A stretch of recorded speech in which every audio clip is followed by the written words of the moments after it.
মা, তোমরা তো 3 মাসের ভাড়া দাওনি এখনো।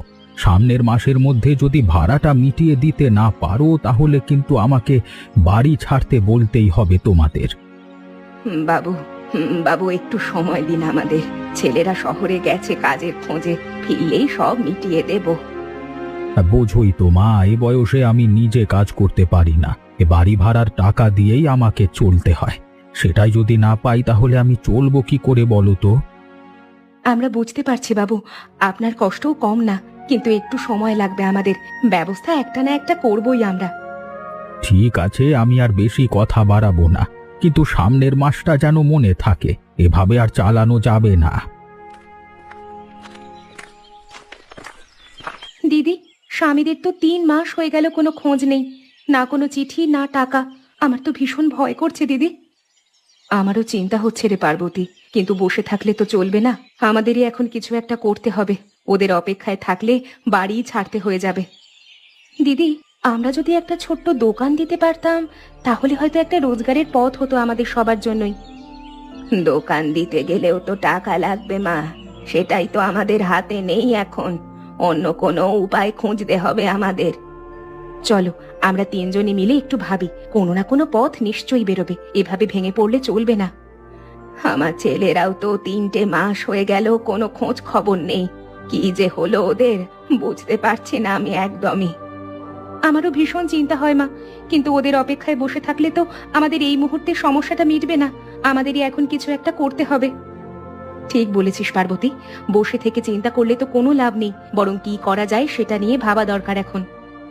তোরা দুজনেই তো এখনো তরুণী, শক্তি সামর্থ্য আছে তোদের। আমি এই বয়সে খুব বেশি কিছু করতে না পারলেও তোদের পাশে থাকবো সব সময়। সেটাই তো আমাদের সবচেয়ে বড় ভরসা মা। চলো দেখি কি করা যায় এখন। মা, আমি শুনেছিলাম গ্রামের জমিদার বাবুর বাড়িতে নাকি কাজের লোকের দরকার। আমরা কি একবার গিয়ে দেখবো সেখানে? সেটা তো ভালো বুদ্ধি মা। জমিদার বাবু মানুষ হিসেবে ভালোই তো শুনেছি, হয়তো একটা কাজ দিয়েও দিতে পারেন তোদের। তাহলে কালই আমরা দুজনে গিয়ে দেখি না কেন? এভাবে বসে থেকে সময় নষ্ট করার চেয়ে চেষ্টা করাই ভালো। ঠিক আছে, কাল সকালেই আমরা যাব জমিদার বাড়িতে, দেখি কি বলেন উনি।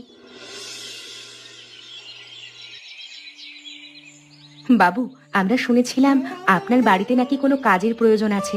আমরা দুজনেই কাজ করতে রাজি, যা বলবেন তাই করব। আমার বাড়িতে রান্নার একজন লোক দরকার। রোজ সকালে এসে দুপুর রাতে রান্না করে দিয়ে যাবে, তার বদলে অল্প কিছু মাইনে দেব প্রতি মাসে। আমরা রাজি বাবু, কিন্তু কতটা মাইনে দেবেন একটু বলবেন আমাদের? যা দিই তাতে হয়তো খুব বেশি হবে না, কিন্তু নিয়মিত পাবে প্রতি মাসে। তবে একটা কথা, একজনই কাজ করতে পারবে, দুজনের দরকার নেই আমার। বাবু, আমাদের একটু সময় দিন। বাড়ি গিয়ে আমরা সিদ্ধান্ত নিয়ে কালকের মধ্যেই জানিয়ে দেব কে আসবে কাজে। ঠিক আছে, তাড়া নেই কোনো, কিন্তু কালকের মধ্যে একজনকে পাঠিয়ে দিও। কাজ তো আটকে থাকতে পারে না বেশি দিন। অবশ্যই বাবু, আমরা কাল সকালেই জানিয়ে দেব। ধন্যবাদ আমাদের কথা শোনার জন্য। বাবু, একটা কথা জিজ্ঞেস করি, কাজটা কি রোজ সকালে গিয়ে সন্ধ্যায় ফিরে আসার মতো, নাকি সারাদিন থাকতে হবে? না না, সারাদিন থাকতে হবে না। সকালে এসে দুপুরে রান্না করে তারপর একটু বিশ্রাম নিয়ে রাতের রান্নাটা করে দিয়ে বাড়ি ফিরে যেতে পারবে। তাহলে তো ভালোই হবে বাবু, বাড়ির অন্য কাজও সামলাতে পারবো আমরা। আমরা কালকেই জানিয়ে দেব কে আসবে।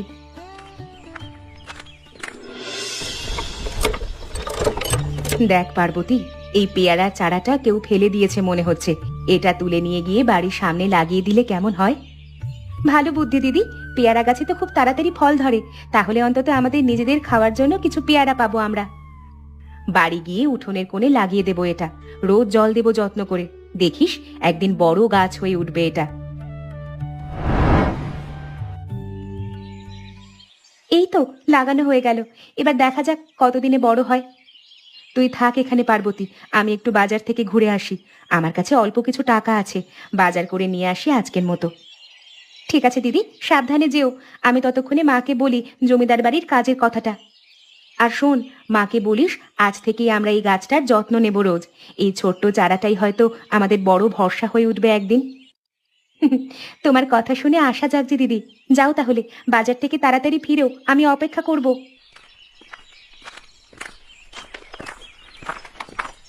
ছোট্ট একটা চারা, কিন্তু কি জানি কেন মনে হচ্ছে এটা আমাদের জন্য ভালো কিছু বয়ে আনবে। কি রে মা, নতুন গাছ লাগালি নাকি? বেশ তো, উঠোনটা একটু সবুজ হবে এবারে। হ্যাঁ মা, রাস্তায় পেয়ে দিদি তুলে নিয়ে এলেন, বললেন তাড়াতাড়ি ফল ধরবে, তখন আমরাও খেতে পারবো। ভালোই করেছিস তোরা, যত্ন নিলে গাছও বড় হয়ে ওঠে ঠিকই, মানুষের মতোই। মা, এটাকে যদি ভালো করে যত্ন করি তাহলে হয়তো কয়েক মাসের মধ্যেই ফল ধরবে, তখন আমাদের নিজেদেরও কিছু খাওয়ার জিনিস হবে। দিদি, জমিদার বাড়িতে তো একজনই কাজ করতে পারবে, আমরা কিভাবে ঠিক করব কে যাবে? আমি ভাবছিলাম তুই যা পার্বতী, তুই তো রান্নাটা খুব ভালোই পারিস, আমি বরং বাড়িতে থেকে অন্য কিছু একটা করার চেষ্টা করি। কিন্তু দিদি, তুমি একা বাড়িতে থেকে কি করবে? আয়ের একটা পথ তো তোমারও দরকার। বাজারে যাওয়ার পথে আজ একজনের সাথে কথা হয়েছিল আমার, তিনি বললেন কাঁথা সেলাই করে দিলে সেখান থেকেও কিছু টাকা পাওয়া যায়। তাহলে তো ভালোই হয় দিদি, তুমি কাঁথা সেলাই করবে আর আমি জমিদার বাড়িতে রান্নার কাজ করব, দুজনের রোজগার মিলিয়ে হয়তো চলে যাবে আমাদের। হ্যাঁ, এটাই ঠিক আছে মনে হচ্ছে।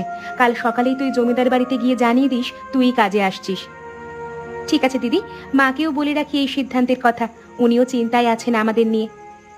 হ্যাঁ, বলে দিস। আর একটা কথা, কাজে গিয়ে জমিদার বাবুর সাথে সবসময় বিনয়ী হয়ে থাকিস, কাজটা যেন হাতছাড়া না হয় কোনোভাবে। চিন্তা করো না গো দিদি, আমি ভালোভাবেই সামলে নেব সব। তুমিও নিজের সেলাইয়ের কাজে মন দিও, দুজনে মিলে ঠিক পার করে দেবো এই কঠিন সময়টা। তোর সাহস দেখে আমারও ভরসা বাড়ছে রে। চল এবার শুয়ে পড়ি, কাল সকাল থেকেই তো নতুন শুরু।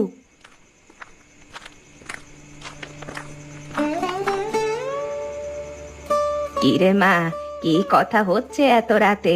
আমাকেও একটু বল না শুনি। মা, আমরা ঠিক করেছি আমি জমিদার বাড়িতে রান্নার কাজ করব আর দিদি বাড়িতে থেকে কাঁথা সেলাইয়ের কাজ করবে। ভালো সিদ্ধান্ত নিয়েছিস তোরা, দুজনে মিলে যা রোজগার হবে তা দিয়ে হয়তো একটু একটু করে সব ঠিক হয়ে যাবে। আশা করি মা। এখন চলো সবাই ঘুমিয়ে পড়ি, কাল থেকে নতুন লড়াই শুরু হবে আমাদের। আমার ছেলেরাও যেন তাড়াতাড়ি ফিরে আসে, ওপরওয়ালার কাছে এটাই প্রার্থনা করি রোজ রাতে। আমিও তাই চাই মা, কিন্তু ততদিন আমাদেরই তো সব সামলাতে হবে, সেই শক্তি যেন থাকে আমাদের। কেমন চলছে সেলাইয়ের কাজটা মা? হাত ব্যথা করছে না তো তোর? না মা, অভ্যাস হয়ে যাচ্ছে আস্তে আস্তে, তবে এই সেলাই করে যা পাই তা দিয়ে মাসের খাওয়া খরচ জোগাড় করাটাই এখন সবচেয়ে বড় চিন্তা। আর পার্বতীর মাইনের টাকা দিয়ে তো বাড়ি ভাড়াটা দিতে হবে, দুটো একসাথে সামলানো তো সহজ হবে না রে মা। জানি মা, কিন্তু চেষ্টা করে যেতে হবে আমাদের, হাল ছেড়ে দিলে তো আর কোনো পথই থাকবে না। আমিও যদি তোদের কোনোভাবে সাহায্য করতে পারতাম মা, এই বয়সে শরীরটা আর আগের মতো সাথ দেয় না, নইলে আমিও কিছু একটা করতাম। তুমি তো এমনিতেই অনেক করো মা, ঘরের সব কাজ সামলাও, আমাদের দুশ্চিন্তা ভাগ করে নাও, এটাই তো অনেক বড় সাহায্য। তুই সব সময় এভাবেই মনটা হালকা করে দিস আমার। ঠিক আছে, চল দুজনে মিলে যতটা পারি চেষ্টা করি। মা, একটা কথা বলি, পার্বতী কাজে গেলে বাড়িটা কেমন যেন খালি খালি লাগে, তবু ভালো লাগে ভেবে যে ও একটা কাজ পেয়েছে অন্তত। হ্যাঁ রে, মেয়েটা খুব পরিশ্রমী, রোজ সকালে উঠে কাজে যায়, আবার ফিরে এসে ঘরের কাজেও হাত লাগায়, ওর জন্যই তো আমরা এখনো টিকে আছি। মা, এ মাসের বাড়ি ভাড়াটা নিতে এসেছি, বলো ব্যবস্থা করেছো তো? বাবু, এই নিন এই মাসের ভাড়া, আমার কাজের মাইনে থেকেই দিলাম। এটা তো এ মাসের ভাড়া হলো, কিন্তু গত 3 মাসের বাকি টাকাটা কোথায় সেটাও তো দিতে হবে আমাকে। বাবু, আমরা আস্তে আস্তে সেটাও শোধ করে দেব, আমাদের একটু সুযোগ দিন, একসাথে এতগুলো টাকা দেওয়া সম্ভব হচ্ছে না এখন। তোমরা এত দিন ধরে আছো এ বাড়িতে, তাই কিছু বলতেও পারি না মন থেকে, কিন্তু খুব বেশি সময় দিতে পারবো না আমি, বকেয়া ভাড়া খুব তাড়াতাড়ি দিতে হবে তোমাদের। বুঝতে পারছি বাবু, আমরা সবচেয়ে তাড়াতাড়ি চেষ্টা করছি, আপনিও একটু ধৈর্য ধরুন আমাদের ওপর। ঠিক আছে, দেখি কতদূর কি হয়, আমি এখন চলি, সামনের মাসে আবার আসবো। দিদি, বাবু তো বলেই গেলেন বেশি সময় দিতে পারবেন না, আমরা কিভাবে এতগুলো টাকা এত তাড়াতাড়ি জোগাড় করবো বলো তো? জানি না রে এখনো, কিন্তু ভেঙে পড়লে চলবে না আমাদের। এই বাড়িটাও তো ছাড়তে পারবো না আমরা এখন, নতুন জায়গা খোঁজার মতো অবস্থাও তো নেই আমাদের। চিন্তা করো না মা, আমরা তিনজনে মিলে ঠিক একটা না একটা রাস্তা বের করে ফেলবো। এখন চলো ঘরের কাজে ফিরি। দিদি, যদি সত্যিই আমাদের এই বাড়ি ছাড়তে হয় তাহলে আমরা কোথায় যাব? এতদূর ভেবে চিন্তা বাড়াস না পার্বতী। আগে আমরা যতটা সম্ভব বকেয়া মেটানোর চেষ্টা করি, তারপর দেখা যাবে বাকিটা। ঠিক বলেছে রাধা। আজ পর্যন্ত যত কঠিন সময় এসেছে আমরা তিনজনে মিলে সব সামলে নিয়েছি। এবারও পারবো, বিশ্বাস রাখ। দেখ মা, গাছটা কত বড় হয়ে গেছে এই কদিনেই। তোর যত্নেই তো এত ভালো বেড়ে উঠেছে এটা। রোজ জল দিই, একটু যত্ন করি, তাতেই এভাবে বেড়ে উঠেছে। দেখা যাক কবে ফুল ফল ধরে এতে। সেই আশাতেই তো আছি রে মা, কিন্তু এদিকে বকেয়া ভাড়ার চিন্তাটাও তো মাথা থেকে যাচ্ছে না আমার। জানি মা, আমারও সেই একই চিন্তা। সামনের মাসেই তো বকেয়া টাকাটা দিতে হবে, কিন্তু কিভাবে যে দেবো বুঝতে পারছি না এখনো। চলো ঘরে যাই, পার্বতী এসে পড়বে এখনই।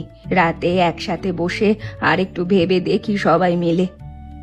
মা তুমি যাও, আমি একটু পরে আসছি। এই গাছটাকে একটু পানি দিয়ে যাই, আজ সারাদিন রোদ ছিল তো খুব। ঠিক আছে মা, বেশি দেরি করিস না, সন্ধ্যা নেমে আসছে। অন্ধকার হওয়ার আগেই চলে আয়। তুই তাড়াতাড়ি বড় হয়ে যা রে, আমাদের খুব দরকার তোকে। জানি না কেন, কিন্তু তোর দিকে তাকালে মনে একটা অদ্ভুত আশা জাগে আমার। দিদি, এখনো এখানে দাঁড়িয়ে? সন্ধ্যা তো হয়ে গেল প্রায়, ঘরে চলো। এই তো যাচ্ছি রে, গাছটাকে পানি দিতে দিতে দেরি হয়ে গেল। কেমন গেল আজ কাজ তোর? ভালোই গেছে দিদি। জমিদার বাবু আজ প্রশংসা করলেন আমার রান্নার। চলো ঘরে গিয়ে বিস্তারিত বলি সবাইকে। বাহ, এটা তো খুব ভালো খবর রে। চল তাহলে, মাও নিশ্চয়ই খুশি হবেন এই কথা শুনে। দিদি, আজ জমিদার বাড়িতে কাজ করতে করতে ভাবছিলাম বকেয়া ভাড়ার টাকাটা কিভাবে জোগাড় করব আমরা।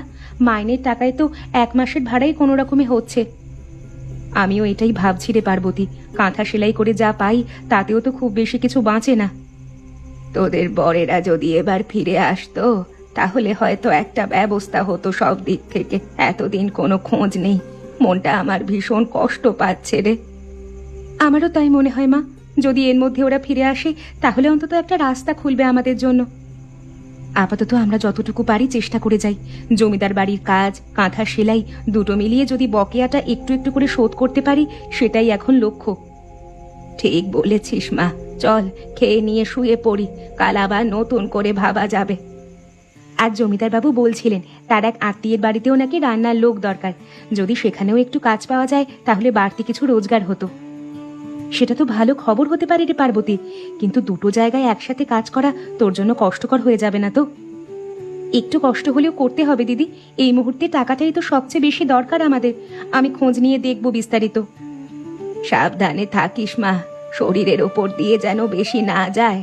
আমরা একসাথে আছি, একটু একটু করেই সব ঠিক হয়ে যাবে দেখিস। সারাদিন এত পরিশ্রম করেছিস, শরীর ঠিক না থাকলে তো কাজেও যেতে পারবি না।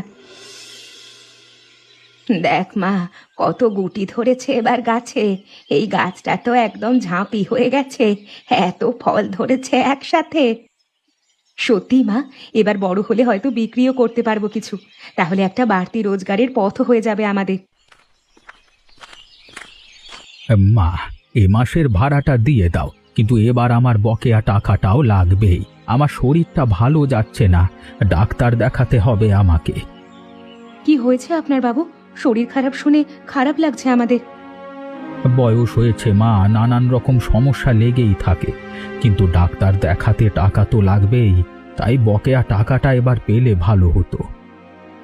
এই নিন, আমার সেলাইয়ের জমানো যা টাকা ছিল সবটাই দিলাম আপনাকে। আপনি আগে ডাক্তার দেখান। এটা তো 1 মাসের বকেয়ার সমান হলো, আরো 2 মাসের বাকি আছে তো এখনো। এই মাসের মতো এটাই রাখুন বাবু, আপনি আগে ডাক্তার দেখিয়ে নিন। সামনের মাসের মধ্যে বাকি সব টাকা আমরা দিয়ে দেব, এই কথা দিচ্ছি। ঠিক আছে মা, তোমাদের কথায় ভরসা রাখছি। আমি এখন চলি, ডাক্তারের কাছে যেতে হবে। সাবধানে যাবেন বাবু, শরীরের যত্ন নেবেন ভালো করে। ডাক্তার যা বলেন ঠিক মতো শুনবেন তার কথা। ধন্যবাদ মা তোমাদের এই সাহায্যের জন্য। ওপরওয়ালা তোমাদের ভালো করুন, এই বিপদের দিনে তোমরাই আমার পাশে দাঁড়ালে।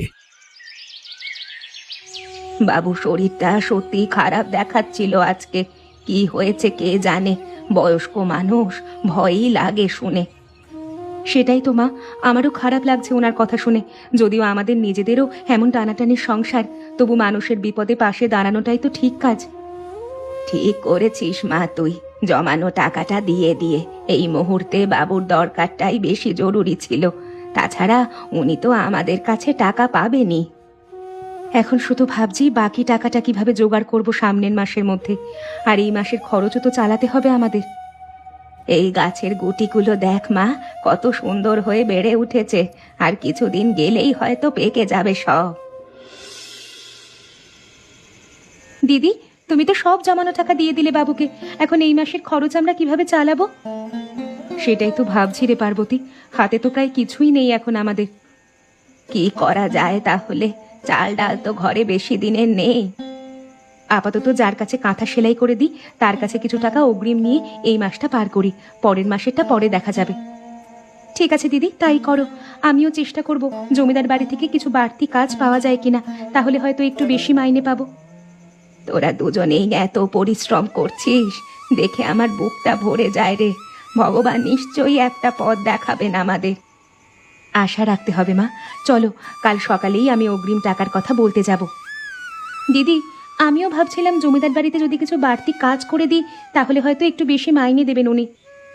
সেটা করতে পারিস, তবে নিজের শরীরের কথাটাও ভাবিস একটু। অতিরিক্ত পরিশ্রম করে অসুস্থ হয়ে পড়লে তো আরও সমস্যা হবে আমাদের।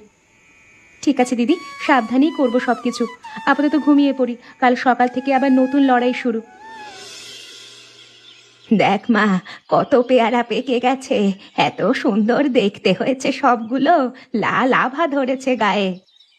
চলো মা, একটা খেয়ে দেখি কেমন স্বাদ হয়েছে। বাহ, দারুণ স্বাদের পেয়ারা তো এটা। এত মিষ্টি আর এত সুন্দর গন্ধ, এমন পেয়ারা তো বাজারেও পাওয়া যায় না সহজে। মা, এই পেয়ারাই তো এখন আমাদের এই সমস্যা থেকে উদ্ধার করতে পারে। এত ভালো স্বাদ, এটা বাজারে বিক্রি করলে ভালো দাম পাবো আমরা। ঠিক বলেছিস মা, এত পেয়ারা ধরেছে গাছে, সবগুলো তো আমরা খেতেও পারবো না, বিক্রি করাই তো বুদ্ধিমানের কাজ হবে। কাল সকালেই কিছু পেয়ারা পেড়ে বাজারে নিয়ে যাব, দেখি কেমন দাম পাওয়া যায়। আশা করি ভালোই কিছু হবে মা। কতগুলো নিয়ে যাবি ভাবছিস? সবগুলো তো একসাথে নেওয়া ঠিক হবে না, কিছু গাছেও রেখে দিতে হবে। ঠিক বলেছ মা, প্রথমবার একটু কম নিয়ে যাই, দেখি বাজারে কেমন সাড়া পাই। ভালো দাম পেলে পরের বার আরো বেশি নিয়ে যাব। বুদ্ধিমানের মতো সিদ্ধান্ত মা। চল এখন ঘরে ফিরে যাই, কাল ভোরেই তো বাজারে যেতে হবে তোকে। হ্যাঁ মা, চলো। আজ রাতে ভালো করে ঘুমাতে হবে, কাল একটা বড় দিন হতে চলেছে মনে হচ্ছে। কতদিন পর এমন আনন্দিত মুখ দেখছি তোর মা, ভালো লাগছে আমার। যদি সত্যি এই পেয়ারা আমাদের সাহায্য করে, তাহলে তো আমাদের সব কষ্ট দূর হয়ে যাবে। ঠিক বলেছ মা, এই ছোট্ট চারাটা রাস্তা থেকে না তুললে আজ এই সুযোগটাই পেতাম না আমরা। ভাগ্য বলেই মনে হচ্ছে এটাকে। এই পেয়ারাগুলো বিক্রি করবে নাকি বৌদি? দাম কত রেখেছো এগুলোর? হ্যাঁ দাদা, বিক্রির জন্যই এনেছি। আপনি নিজেই একটা খেয়ে দেখুন না, স্বাদ কেমন লাগে বুঝতে পারবেন। আরে বাহ, এত ভালো পেয়ারা তো আমি অনেকদিন খাইনি। এই স্বাদ মিষ্টতা একদম আলাদা মানের জিনিস এটা। হ্যাঁ, আমাদের বাড়ির গাছের পেয়ারা দাদা, খুব যত্ন করে বড় করেছি এই গাছটা। এই মানের পেয়ারা হলে আমি ভালো দামই কিনে নেব, চিন্তা করো না। এই না বৌদি, এটা তোমার প্রাপ্য। এত টাকা? সত্যি খুব ভালো লাগছে দাদা, ধন্যবাদ আপনাকে। এখন থেকে যখনই পেয়ারা বিক্রি করবে আমার কাছে নিয়ে এসো, আর বেশি করে আনলে আরো বেশি দাম পাবে। এই মানের জিনিসের কদর সবসময় বেশি হয়। ঠিক আছে দাদা, নিশ্চয়ই মনে রাখবো কথাটা। আজ আসি তাহলে, ভালো থাকবেন। তুমি একা কেন এলে বৌদি? বাড়িতে আর কেউ নেই সাহায্য করবার মতো? আছে দাদা, শাশুড়ি মা আর ছোট যা আছে। ছোট যা তো কাজে যায় রোজ, তাই আজ আমি একা এলাম দেখতে বাজারের অবস্থা কেমন। বুঝলাম। আচ্ছা, তুমি চাইলে আমি সপ্তাহ 2 দিন এসে তোমাদের বাড়ি থেকেই পেয়ারা নিয়ে যেতে পারি, তাহলে তোমাকে আর বাজারে আসতে হবে না বারবার। সেটা তো খুবই ভালো হয় দাদা, তাহলে আমাদের অনেকটা সুবিধা হবে। রোজ রোজ বাজারে আসার ঝক্কিও কমবে। ঠিক আছে, তাহলে পরশু থেকেই আসবো তোমাদের বাড়িতে। এই ঠিকানাটা একটু বলে দাও তো আমাকে। এই তো দাদা, গ্রামের শেষ মাথায় ছোট্ট ভাড়া বাড়িটা, উঠোনেই পেয়ারা গাছটা দেখতে পাবেন সহজেই। বুঝেছি, খুঁজে পেতে অসুবিধা হবে না। পেয়ারা বিক্রি করে আজ বেশ ভালো টাকা পেয়েছি আমরা। এখনো অনেক পেয়ারা আছে গাছে, বাকি বকেয়া ভাড়াটাও শোধ করে দিতে পারবো এবার। সত্যি ভগবানের আশীর্বাদ এই গাছটা রাস্তা থেকে তুলে না আনলে তো এই সুদিন দেখতেই পেতাম না আমরা। মা, আমার মনে হচ্ছে এই গাছের ডাল থেকে কলম করে আরো কিছু গাছ লাগানো যায় কিনা দেখা উচিত।